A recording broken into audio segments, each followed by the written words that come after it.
Hello, welcome to my YouTube channel physics by Sagar Orai. आप सभी का स्वागत है एक बार फिर से। और 11th का फिजिक्स का ये सेकेंड चैप्टर चल रहा है, यूनिट एंड मेजरमेंट्स।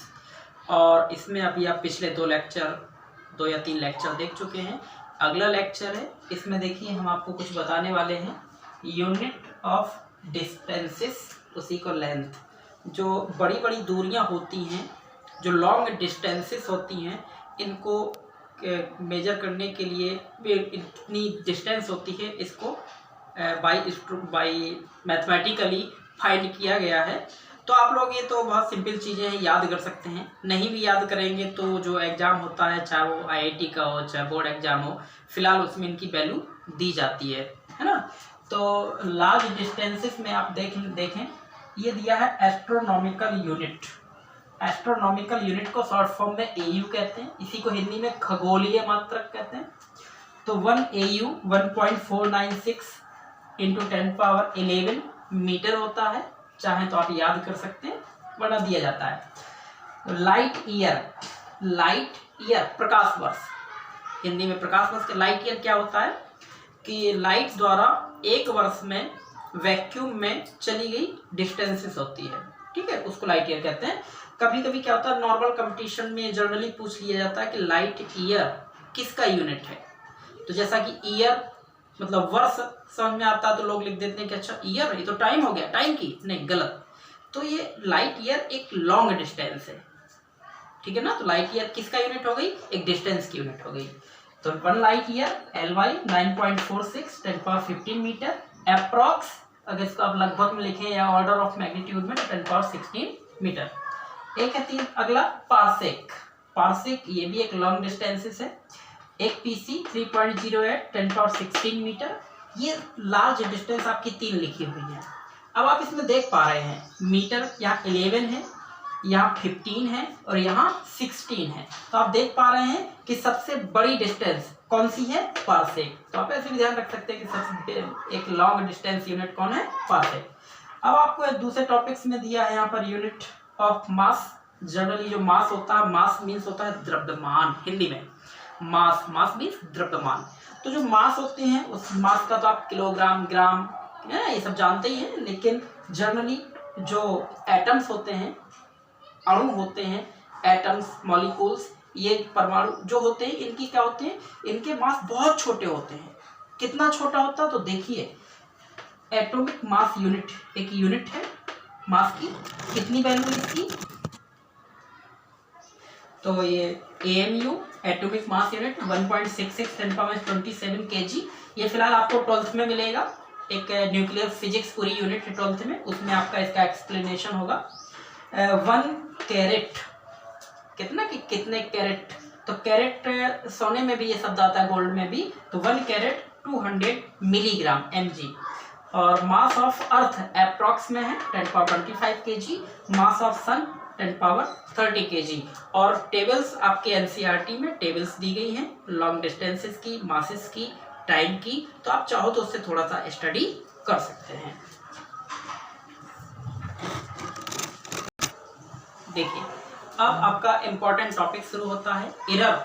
चाहे आप नीट की तैयारी कर रहे हो, चाहे आप IIT की तैयारी कर रहे हो, एरर एक इम्पॉर्टेंट टॉपिक है और इससे रिलेटेड क्वेश्चंस आते हैं। तो एरर को त्रुटि बोलते हैं। तो एरर होती क्या है कि जब भी आप कोई मेजरमेंट कर रहे हैं, जैसे हमने कहा जो पानी होता है उसका रिफ्रैक्टिव इंडेक्स जैसे मान लेते हैं 1.33 होता है। आप इसको लेबोरेटरी में प्रैक्टिकल कर रहे हैं और प्रैक्टिकल किया आपने और पता चला कि आपने मेजर किया तो इतना आया। तो क्या आपकी एक्यूरेट वैल्यू आई? एक्यूरेट वैल्यू नहीं आई। तो कुछ ना कुछ तो एरर हो गया ना। तो एक माइन्यूट एरर हो गई है, आना चाहिए था 1.33, आया है। तो इसमें 1.33 आना चाहिए था, आया प्रैक्टिकल करने में 1.29। कोई ना कोई कमी हुई है, इसी को हम क्या बोलते हैं, एरर। ये एरर आपकी कई टाइप की हो सकती है। इंस्ट्रूमेंटल एरर हो सकती है, जो आपने इंस्ट्रूमेंट जिससे आप मेजर कर रहे हैं, ठीक है ना, तो उस इंस्ट्रूमेंट में ही कोई एरर हो, उससे भी आ सकती है। और क्या हो सकता है कि जैसे एक होती है पर्सनल एरर, मान लेते हैं जो व्यक्ति कर रहा है मेजरमेंट, उसकी कोई असावधानी के कारण है, उसे ध्यान नहीं दिया, कुछ हिल डुल गया, या हो सकता है ये एरर आपके एटमॉस्फेयर से संबंधित हो, टेम्परेचर इफेक्ट डाल सकता है, प्रेशर इफेक्ट डाल सकता है, हवा इफेक्ट डाल सकती है ना, तो ये भी एरर्स हो सकती है। या रैंडम एरर हो सकती है कि कहीं कोई और वजह रही हो और अचानक से जो मान चाहिए था वो नहीं आता। तो ये ढेर सारी इस प्रकार से एरर्स हो सकती हैं। इसमें अब जो महत्वपूर्ण टॉपिक है वो सब चलता है एब्सोल्यूट एरर क्या है। तो देखें एब्सोल्यूट एरर,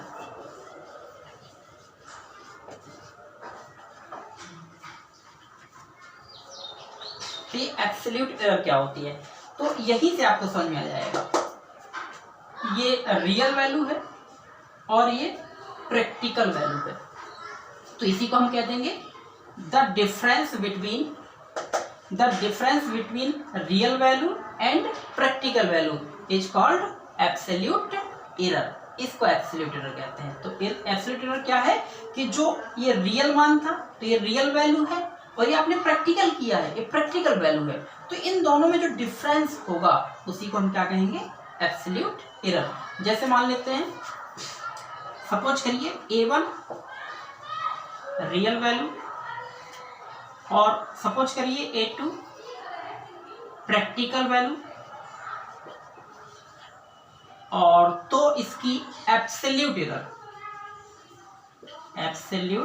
एरर डेल्टा करके लिखेंगे हम। तो डेल्टा क्योंकि हमें डिफरेंस चाहिए है ना, तो delta A equal to A1 difference A2, ऐसे आप कहेंगे। समझ पा रहे हैं, ये डिफरेंस का चिन्ह। डिफरेंस क्यों, क्योंकि अगर आप ऐसा करते इसको A1 माइनस A2, पता नहीं कौन सा बड़ा है, तो ये एब्सोल्यूट एरर पॉजिटिव होती है, तो आप यहाँ क्या लगा सकते हैं, मॉड लगा सकते हैं, क्योंकि इसको नेगेटिव नहीं लेना, जो बड़ा है उससे छोटा घटा दो, या फिर आप मॉड लगाइए, नेगेटिव आएगा तो भी पॉजिटिव हो जाएगा।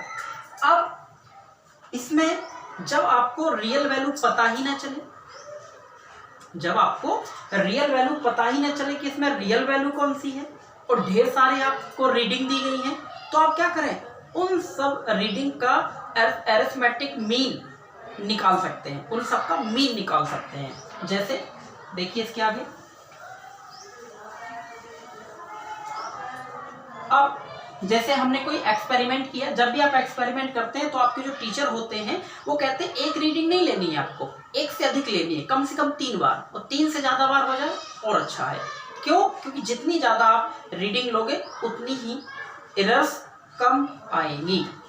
तो करते क्या है, जैसे मान लेते हैं आपने रीडिंग निकाली A1 A2 A3 A4 dot dot AN, ढेर सारे के ले लिया, ठीक है, और चलिए 4 तक ले लीजिए। तो अब हम इसमें से रियल वैल्यू कौन सी जानेंगे, तो हमने क्या किया, इसका एब्सोल्यूट एरर के लिए हमें मीन लेना है, तो हमने ले लिया इसका डेल्टा A मीन। तो डेल्टा A मीन, सॉरी पहले तो हम इसमें इसका मीन निकालते हैं। तो A1 plus A2 plus A3 plus A4, इन वैल्यू का मीन माध्य निकाल रहे हैं। 4 बार है तो 4 का भाग दे दीजिए, n बार होता तो n का भाग दे देते हैं। अब इसका ये A मीन निकल आया, तो अब हमारी एब्सोल्यूट एरर क्या होंगी, तो देखो एब्सोल्यूट एरर, तो इसका एब्सोल्यूट एरर क्या होगी, जैसे फर्स्ट पॉइंट की बात करें हम, तो ये आपकी जो ए मीन निकली है ना, ये रियल वैल्यू का काम करे। क्यों, क्योंकि इन सब का आपने जो मीन ले लिया है लगभग रियल वैल्यू के एकदम निकट आ गया है ना।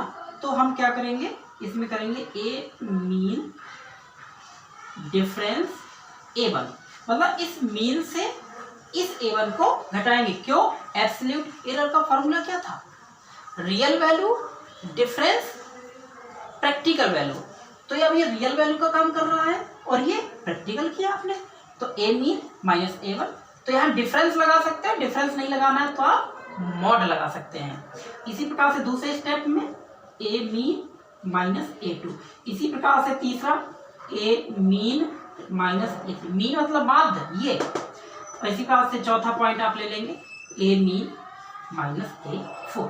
तो अब एब्सोल्यूट कौन सी ओरिजिनल एब्सोल्यूट एरर है इसमें नहीं पता, क्योंकि आपने ढेर सारे फिर से मेजरमेंट कर लिए, तो फिर से आप एब्सोल्यूट एरर का मीन लेना पड़ेगा आपको। तो अब आप लेंगे delta A mean, delta unit. तो ये सब आपके क्या होनी चाहिए, ये सब आपके पॉजिटिव होना चाहिए। हाँ, तो आपने जो ये सब निकाले हैं तो इनका कोई नाम दे सकते हैं आप, डेल्टा A1 नाम दे देते, डेल्टा A2, डेल्टा A3 और डेल्टा A4। तो ये delta A1 positive, delta A2, इसी प्रकार से आप कर लीजिएगा। 4 बार है तो 4 का भाग और 2 बार है तो 2 का भाग, जैसा करना हो। तो इस प्रकार से आपका एब्सोल्यूट एरर हमने सिंगल के आधार पर समझा दिया और आपके मीन के आधार पर भी समझा दिया। तो नेक्स्ट हेडिंग क्या है कि फ्रैक्शनल एरर। इसी को आप भिन्नात्मक त्रुटि कहते हैं हिंदी में, भिन्नात्मक त्रुटि, इसी को आपेक्षिक त्रुटि। तो फ्रैक्शनल एरर, रिलेटिव एरर, तो ये होती क्या है।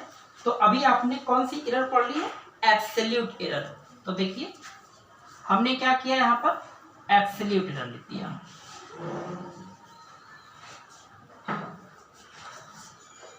एब्सोल्यूट एरर, और ये हो जाएगी आपकी मीन वैल्यू या उसी का रियल वैल्यू। तो ये आपकी हो गई फ्रैक्शनल एरर, समझिए आप।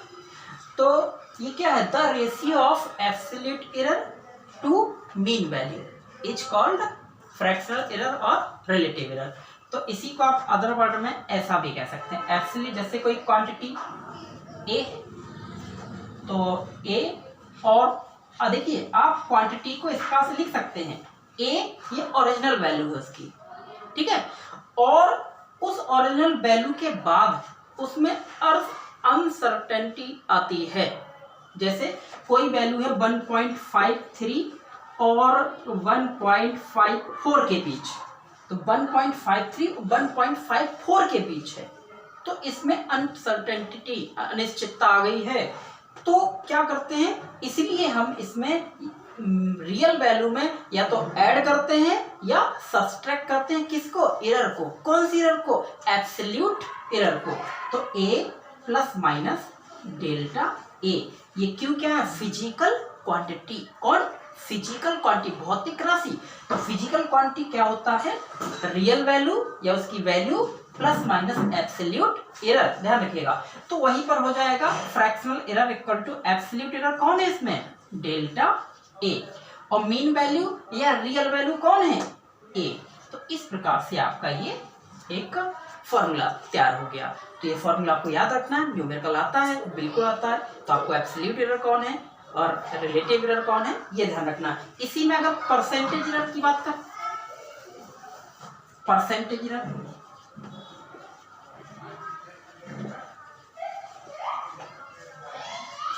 इसी को बोलते हैं प्रतिशत त्रुटि हिंदी में। तो परसेंटेज एरर देखिए, परसेंटेज एरर, आपने जो फ्रैक्शनल एरर लिखा है इसका परसेंट निकालना पड़ता है, कितने परसेंट, ये जो फ्रैक्शनल एरर हुआ है कितने परसेंट हुआ है, तो उसी को हम परसेंटेज एरर कहते हैं। मतलब देखिए delta A upon A into 100 क्या हो गया, ये होगी परसेंटेज। तो आपने क्या किया, इसमें 100 का मल्टीप्लाई करेंगे तो किस में आ जाएगा, परसेंट में। इसको हम क्या करते हैं, परसेंटेज एरर। अब आपके एनसीईआरटी में एक बहुत ही अच्छा एग्जाम्पल दिया गया है। तो अगर आपने एग्जाम्पल लगा लिया तो समझ लीजिए कि आपको ये सब कुछ कॉन्सेप्ट समझ में आ गया। तो पहले तो आप कॉन्सेप्ट समझेंगे, कॉन्सेप्ट समझने के बाद ये एग्जाम्पल 2.7 बहुत ही इजी है। इसमें आपके क्या दी गई, रीडिंग्स दी गई हैं। इस रीडिंग्स का सबसे पहले आप क्या निकालेंगे, जो हमने आपको बताया था, एब्सोल्यूट एरर। एब्सोल्यूट एरर के बाद आप निकालेंगे fractional error, fractional percentage error. यही सब आपसे पूछा गया है। अगर ये कॉन्सेप्ट, यही कॉन्सेप्ट बिल्कुल इसी टाइप का IIT मेंस में आ चुका है क्वेश्चन, अगर आपको ये बनता है तो समझिए कि आप आगे लगा सकते हैं। अब हम चलते हैं कॉम्बिनेशन ऑफ एरर्स में।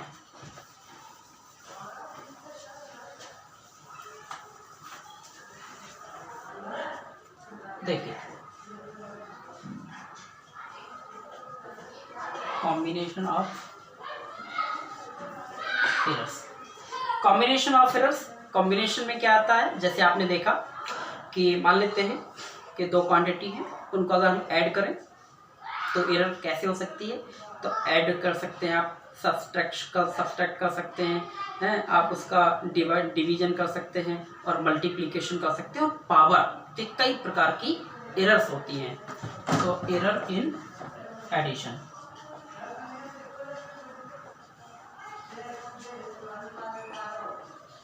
एरर इन एडिशन, तो इसको थोड़ा सा समझ लीजिए, छोटा सा कॉन्सेप्ट है, बहुत जल्दी हो जाएगा। अगर आप समझ पाए तो इससे संबंधित भी आप न्यूमेरिकल्स कर पाएंगे। देखिए एडिशन, मान लीजिए कि ये कोई क्वांटिटी है z equal to a plus b. अब इसमें ये दोनों क्या हुई हैं, ऐड हुई हैं, तो इनमें एरर की क्या पॉसिबिलिटी है। तो अभी हम आपको बताए थे कि फिजिकल क्वांटिटी इक्वल टू क्या होता है, वैल्यू प्लस माइनस उसमें कितनी अनसर्टेनिटी है, कितनी अनिश्चितता है, जिसको एब्सोल्यूट एरर कहते हैं। तो उसी प्रकार से देखिए कि जेड में कितनी हो सकती है uncertainty, plus minus delta Z. A में कितनी हो सकती है, प्लस माइनस डेल्टा ए। बी में कितनी हो सकती है, प्लस माइनस डेल्टा बी। यही हो सकती है ना, जिसी का हम फ्रैक्शनल एरर या जो भी है निकालेंगे। तो इस जेड तो था ही, कितनी इसमें अनिश्चितता है, प्लस माइनस डेल्टा जेड। ए क्या था, ए तो है ही, इसमें कितनी संभावना है, प्लस डेल्टा ए। बी तो था ही, कितनी संभावना है, प्लस माइनस डेल्टा बी। इस प्रकार से तो आप देखें इसको, तो Z plus minus delta Z. देखिए इसका आप ब्रैकेट हटा दीजिए, तो ए देखिए सब ये सब प्लस में आ गए, तो इसको और इसको एक साथ लिख लो, तो ए प्लस बी, फिर प्लस माइनस डेल्टा ए प्लस माइनस डेल्टा बी। और गौर से देखो इतने को, ये किसकी वैल्यू है, जेड की। किसकी वैल्यू है, जेड की। तो ए प्लस बी जेड के बराबर है, तो ये ए प्लस बी मतलब जेड, तो इस जेड से कट गया। तो क्या बचा, plus minus delta Z equal to plus minus delta A plus minus delta B. ये आपका डेल्टा जेड क्या कहेंगे, एब्सोल्यूट एरर। किसमें, डेल्टा जेड में।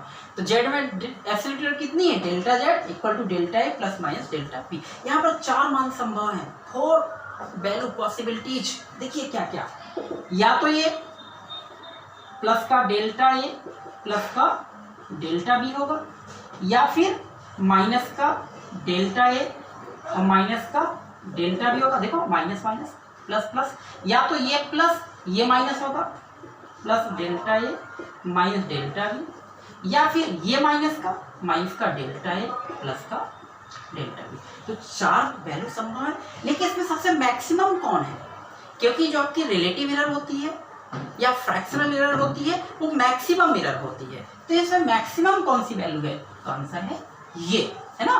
तो इसका हम मैक्सिमम वैल्यू निकालेंगे, तो मैक्सिमम एब्सोल्यूट एरर। तो मैक्सिमम एब्सोल्यूट एरर कौन सी हो जाएगी, डेल्टा ए प्लस डेल्टा बी। इसी में अगर आप फ्रैक्शनल एरर निकालते, फ्रैक्शनल एरर तो क्या होता है, एब्सोल्यूट एरर, तो डेल्टा ए plus delta B upon original value. Original value कितनी है, ए प्लस बी। इसी को आप लिख सकते हैं डेल्टा जेड अपॉन जेड। लीजिए ये हो गया एरर इन एडिशन। इसी प्रकार से आप देख सकते हैं error in subtraction.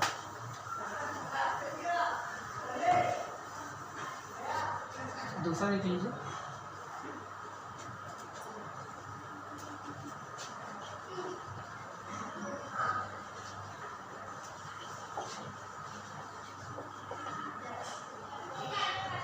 Error in subtraction. तो इसमें फिर से कॉन्सेप्ट अब थोड़ा सा हम जल्दी बताएंगे, क्यों, क्योंकि आपको पिछला कॉन्सेप्ट दे चुके, उसको समझिए, समझ में जब वो आ जाए तब इसको आगे आप क्लियर कर पाएंगे।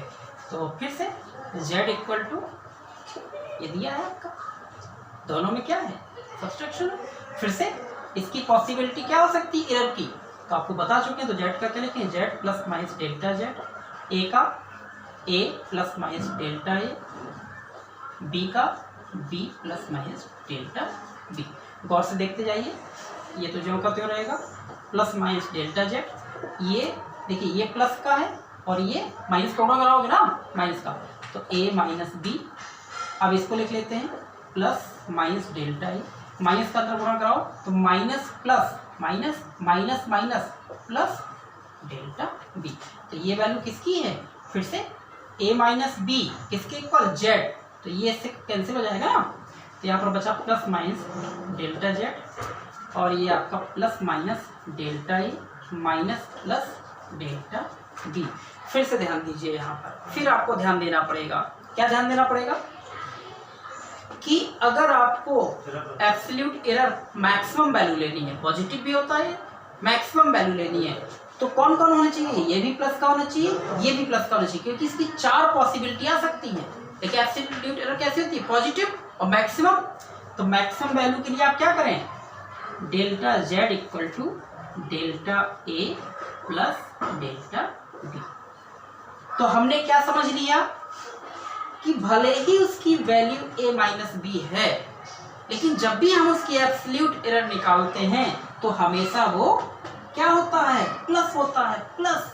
भले ही यहाँ माइनस था, ए माइनस बी था, लेकिन एब्सोल्यूट एरर में क्या करेंगे आप, प्लस करेंगे। तो एब्सोल्यूट एरर घटती नहीं है बल्कि जुड़ती हैं। तो ध्यान रखिएगा इन चीज़ों को, बहुत ध्यान देना पड़ेगा।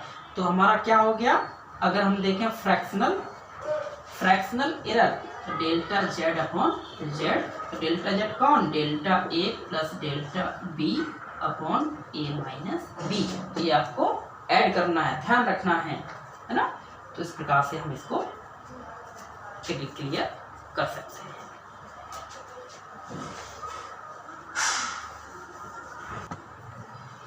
एरर इन मल्टीप्लिकेशन, अगर हम क्या करें, गुणा करें, मल्टीप्लाई करें, तो उसमें कैसी एरर की पॉसिबिलिटी है। तो फिर से वही जेड को लेकर चल रहे, एक ही क्वांटिटी पकड़िए, उसी से सब कॉन्सेप्ट सीखिए। Z equal to a into b, ठीक है। ये फिर से इसमें पॉसिबिलिटी क्या है, तो आप समझ पा रहे हैं, इसमें आप जेड का, तो Z plus minus delta Z, A का A plus minus delta A, क्योंकि value plus minus absolute error ना इसमें, हाँ कितनी पॉसिबिलिटी है, into B plus minus delta B. तो थोड़ा स्पीड रहेगी, ध्यान रखें। डेल्टा जेड, तो ए, हाँ मल्टीप्लाई कराना है, क्या कराना है, मल्टीप्लाई, ध्यान रखिएगा। ए का मल्टीप्लाई इसमें और इसमें है ना, तो ए का मल्टीप्लाई ए बी और प्लस माइनस है, तो ए डेल्टा बी हो गया ना दोनों में। अब इसका प्लस माइनस किसका, डेल्टा ए का बी में है ना, तो बी डेल्टा ए, फिर प्लस माइनस डेल्टा ए और डेल्टा बी, डेल्टा ए और delta b. Here delta a delta b absolute error हैं दोनों, इसमें ये भी एब्सोल्यूट एरर है, ये भी एब्सोल्यूट एरर, दोनों एब्सोल्यूट एरर बहुत ही स्मॉल होती हैं, जो किन्हीं दो नज़दीक क्वांटिटी के बीच में हो सकती हैं। तो ये दोनों की दोनों वेरी वेरी स्मॉल, तो क्या करते हैं, इसको नेग्लेक्ट करते हैं, इसको छोड़ देते हैं, नेग्लिजिबल है ये। तो देखो ये नेग्लिजिबल क्यों नहीं है, क्योंकि ये क्वांटिटी है, इसमें एब्सोल्यूट एरर नहीं है, ये भी एब्सोल्यूट एरर नहीं है, लेकिन ये दोनों एब्सोल्यूट एरर, तो इसको छोड़ दिया हमने, तो बचा कितना। और एक चीज़ और, a इंटू बी कितना होता है, जेड, तो a इंटू बी, ये भी जेड, ये भी जेड, तो इस साइड का जेड कैंसिल, तो प्लस माइनस डेल्टा जेड, वहाँ कितना बचा, a delta B plus minus B delta A. ये क्या निकल आई है आपकी, एब्सोल्यूट एरर निकल आई है। अब आगे देखें इसमें एब्सोल्यूट एरर, ठीक है। अगर हमें निकालना फ्रैक्शनल एरर, अगर ऐसे मैक्सिमम वैल्यू लेंगे तो क्या होगी, प्लस ले लेंगे, a delta B plus B delta A, ये मैक्सिमम, ठीक है। अब इसमें फ्रैक्शनल एरर, तो क्या करते हैं, डेल्टा जेड अपॉन वैल्यू कौन सी, जेड, तो इस साइड क्या है, a delta B plus B delta A, किसका भाग, जेड का, जेड की वैल्यू a इंटू बी। तो देखो ए बी इसके अपॉन में आएगा, ए बी इसके अपॉन में आएगा, वो आप कर लीजिएगा। जब ए बी इसके अपॉन में आएगा तो ए से ए कैंसिल, कौन बचेगा, डेल्टा बी अपॉन बी। जब इसके अपॉन में आएगा तो बी से बी कैंसिल, कौन बचेगा, डेल्टा ए अपॉन ए। तो ये आपका आ गया delta Z upon Z equal to delta A upon A, सीधा लिख दो, plus delta B upon B. ये मैक्सिमम वैल्यू है क्योंकि fractional error relative error maximum value, minimum होता तो माइनस की पॉसिबिलिटी हो सकती थी। ध्यान रखिएगा इसको, हम देखो पूरे डेरिवेशन एक कॉन्सेप्ट था डायरेक्ट भी इसको याद रखेंगे कि अगर दिया हो Z equal to A B और उसका हमें एरर बनानी हो तो जेड का delta Z upon Z fractional error equal to delta A upon A. लेकिन भले ही ये मल्टीप्लाई में है, भले ही गुणा में है, लेकिन अगला पद किस में आता है? प्लस में। जब आप इसकी परसेंटेज एरर निकाल रहे हो चाहे फ्रैक्शनल एरर, तो ध्यान रखिएगा भले ही यहाँ मल्टीप्लाई यहाँ, तो आपको ये देखना है और इसको देखना है। आप डायरेक्ट यहाँ से यहाँ को याद कर सकते हैं न्यूमेरिकल्स के लिए। तो plus delta B upon b, तो इसको ध्यान रखेंगे। परसेंट एरर है तो यहाँ 100, यहाँ 100 और यहाँ 100 का मल्टीप्लाई कर लेंगे, और डेल्टा जेड चाहिए तो 3 गुणा कर लो। देखिए इसी प्रकार से अगला टॉपिक है एरर इन डिवीजन, मतलब इसके भाग में त्रुटि। तो मान लीजिए Z equal to A upon B है, तो इसका फिर से वही जेड का Z plus minus delta Z upon Z, delta A upon A और delta plus A plus minus delta A, इसका बी का B plus minus delta B. तो पिछले कॉन्सेप्ट से आप कर लीजिए। मान लीजिए एक होमवर्क है, करिए इसको, नहीं बनता है तो बताइएगा, किताब में भी दिया, आप तो कॉन्सेप्ट समझ में आ गया ना। तो इसका हम डायरेक्ट आंसर ला रहे हैं, तो इसमें डायरेक्ट ला रहे हैं हम रिलेटिव एरर। रिलेटिव एरर क्या हो जाएगी? तो हो जाएगा एब्सोल्यूट एरर अपॉन वैल्यू, तो delta Z upon Z, A का डेल्टा ए अपॉन ए। ध्यान रखिए भले ही अपॉन में है लेकिन ये मैक्सिमम होता है, तो बीच में प्लस आना, चाहे मल्टीप्लाई हो चाहे डिवीजन हो, बीच में क्या आएगा? प्लस। फिर दूसरा डेल्टा बी अपॉन बी। इस प्रकार से इसका ये आंसर हो गया, कर लीजिएगा। और परसेंटेज चाहिए तो 100 का मल्टीप्लाई कर लीजिएगा।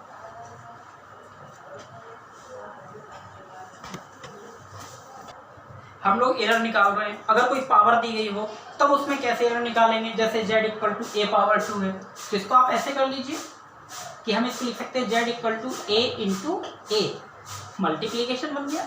तो बस मल्टीप्लीकेशन हम आपको बता चुके हैं ना, तो उससे कर लीजिएगा। तो हो जाएगा z का डेल्टा z अपॉन z, क्या है ये? फ्रैक्शनल एरर या रिलेटिव एरर, a का डेल्टा a अपॉन a, ठीक है ना। और भले ही मल्टीप्लाई है लेकिन फाइनल आंसर में त्रुटि में क्या आता है? प्लस। मैक्सिमम लेते हैं तो डेल्टा ए अपॉन ए, तो कितना हो गया? डबल हो गया ना, तो 2 डेल्टा ए अपॉन ए, किसके equal? Delta Z upon Z. समझिए क्या हुआ? तो ये पावर कहाँ चली गई? जब हमने z equal to a power 2 में हमने इसका कैलकुलेशन किया बाई एरर द्वारा, फ्रैक्शनल एरर, तो ये पावर है वो आगे आ गई एक्सपोनेंशियली, तो पावर क्या आ गई? आगे। इसी प्रकार से अगर होता z इक्वल टू एक्स पे पावर n, तो इसका finally answer delta z upon z equal to n delta x upon x। अगर एरर परसेंटेज में है तो इंटू 100, यहाँ पर भी 100। तो ध्यान रखेंगे इस प्रकार से। अगर आप इतना सीख पाते हैं तो अब अगले लेक्चर में हम इससे रिलेटेड न्यूमेरिकल्स देंगे जो आपके कंपटीशन में भी आ चुके हैं। आप लोग लाइक और शेयर जरूर करें, अपना फीडबैक दें। Thank you for watching me.